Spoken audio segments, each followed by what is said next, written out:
ಎಂತ ಹೆಮ್ಮೆ ಅನ್ಸುತ್ತೆ ಅಂದ್ರೆ, ಯಾಕಂದ್ರೆ ತಾವು ಹುಟ್ಟಿದಂತ ಊರನ್ನ ಬಿಟ್ಟು ಬಂದಿರ್ತಕ್ಕಂಥವ್ರು, ಹೆತ್ತ ತಂದೆ ತಾಯಿಗಳನ್ನ ಬಿಟ್ಟು ಬಂದಿರ್ತಕ್ಕಂಥವ್ರು, ಒಡ ಹುಟ್ಟಿದಂತ ಅಣ್ಣ ತಂಗಿಯರು, ಅಕ್ಕ ತಮ್ಮಂದರು ಅವರನ್ನು ಬಿಟ್ಟು ಬಂದಿರ್ತಕ್ಕಂಥವ್ರು, ಜೊತೆಗೆ ಬಾಲ್ಯದಲ್ಲಿ ಮತ್ತು ಯೌವನದಲ್ಲಿ ಅತ್ಯಂತ ಮಧುರವಾಗಿರ್ತಕ್ಕಂಥ ಕ್ಷಣಗಳನ್ನ ತಾವು ಕಳೆದಂತಹ ಸ್ನೇಹಿತರನ್ನ ಬಿಟ್ಟು ಬಂದಿರ್ತಕ್ಕಂಥವ್ರು, ಬಂಧು ಬಳಗದವ್ರನ್ನ ಬಿಟ್ಟಿರ್ತಕ್ಕಂಥವ್ರು, ಇದೆಲ್ಲವನ್ನು ಬಿಟ್ಟರು ಸಹಿತ ನನಗೆ ಒಂದು ಏನಂದ್ರೆ ಅತ್ಯಂತ ಹೆಮ್ಮೆಯ ವಿಚಾರ ಅಂದ್ರೆ, ಕನ್ನಡವನ್ನ ಬಿಡದೇ ಇರ್ತಕ್ಕಂಥವರು ನಮ್ಮ ವಿದೇಶದಲ್ಲಿರ್ತಕ್ಕಂಥ ಕನ್ನಡದ ಅಭಿಮಾನಿಗಳು ಅಂತಕ್ಕಂಥ.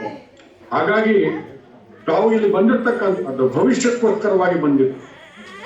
ಭವಿಷ್ಯಕ್ಕೋಸ್ಕರವಾಗಿ ಬಂದೂ ಸಹಿತ ಬಹಳ ಅತ್ಯಂತ ಪ್ರಾಮಾಣಿಕತೆಯಿಂದ ಬದ್ಧತೆಯಿಂದ ದುಡಿದು ಕರ್ನಾಟಕಕ್ಕೆ ಮತ್ತೆ ಭಾರತಕ್ಕೆ ಅತ್ಯಂತ ಶ್ಲಾಘನೀಯವಾಗಿರ್ತಕ್ಕಂಥ ಹೆಸರನ್ನ ತಂದುಕೊಟ್ಟಿರ್ತಕ್ಕಂಥ ಕನ್ನಡಿಗರು ತಾವು ನಿಜವಾಗಿಯೂ ಸಹಿತ ಕನ್ನಡದ ರಾಯಭಾರಿಗಳು, ಕನ್ನಡ ಸಂಸ್ಕೃತಿಯ ರಾಯಭಾರಿಗಳು, ಕನ್ನಡದ ನಮ್ಮ ಅಸ್ಮಿತೆಯ ರಾಯಭಾರಿಗಳು.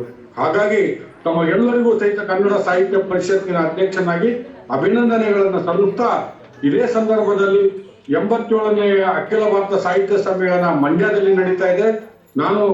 ನಾನು ಆಲ್ಮೇಲಿಗೆ ಬರ್ಬೇಕು ಅನ್ನುವಂತ ಆಸೆ ಎಷ್ಟೇ ಇದ್ರು ಸಹಿತ ಬರಕ್ಕಾಗ್ಲಿಲ್ಲ. ಆದ್ರೆ ನಾನು ಸಂಪೂರ್ಣವಾಗಿ ಮಾನಸಿಕವಾಗಿ ನಿಮ್ಮ ಕಾರ್ಯಕ್ರಮದಲ್ಲಿ ಇದ್ದೀನಿ ಈಗ. ಯಾಕಂದ್ರೆ ನಿಮ್ಮ ಜೊತೆಗೆ ನೋಡ್ತಾ ಇದ್ದೀನಿ, ನೀವು ಬಂದಿರ್ತಕ್ಕಂಥವ್ರು ಸಹಿತ ನೋಡ್ತಾ ಇದ್ದೀನಿ.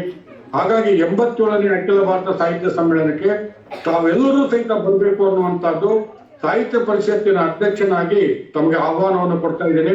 ಇದು ಡಿಸೆಂಬರ್ 20, 21, 22 ಶುಕ್ರವಾರ, ಶನಿವಾರ, ಭಾನುವಾರ ದಿನ ಆಗುತ್ತೆ.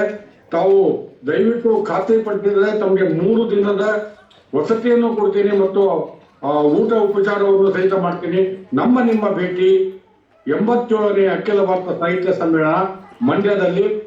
ಈ ಕಾರ್ಯಕ್ರಮವನ್ನ ಆಯೋಜನೆ ಮಾಡಿರ್ತಕ್ಕಂಥ ರಾಜಶೇಖರ್ ಅವರು ಹಾಗೂ ಅವರ ತಂಡದವರು, ಜೊತೆಗೆ ಸೇರಿರ್ತಕ್ಕಂಥ ಎಲ್ಲ ಕನ್ನಡಿಗರಿಗೆ ಮತ್ತೊಮ್ಮೆ ಅಭಿನಂದನೆಗಳನ್ನು ಸಲ್ಲಿಸ್ತಾ, ಮತ್ತೊಮ್ಮೆ ತಮಗೆ ದೀಪಾವಳಿ ಮತ್ತು ರಾಜ್ಯೋತ್ಸವದ ಶುಭಾಶಯಗಳನ್ನು ಕೋರ್ತಾ, ನಿಮ್ಮ ಭೇಟಿ ಮಂಡ್ಯದಲ್ಲಿ ತಮಗೋಸ್ಕರವಾಗಿ ಕಾಯ್ತಾ ಇದ್ದೀನಿ ಅಂತ ಹೇಳ್ತಾ, ನಾನು ಇಷ್ಟೊತ್ತು ತಮ್ಮ ಜೊತೆಗೆ ಮಾತನಾಡೋದಕ್ಕೆ ಅವಕಾಶ ಮಾಡಿಕೊಟ್ಟಿರ್ತಕ್ಕಂಥ ಎಲ್ಲರಿಗೂ ಸಹಿತ ಗೌರವದಿಂದ ನಮನಗಳನ್ನು ಸಲ್ಲಿಸ್ತಾ ಇದ್ದೀನಿ.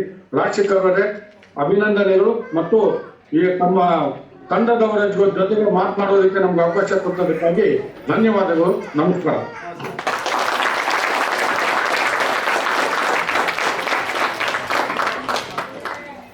ಓಕೆ, ಧನ್ಯವಾದಗಳು. So doctor Mahesh Joshi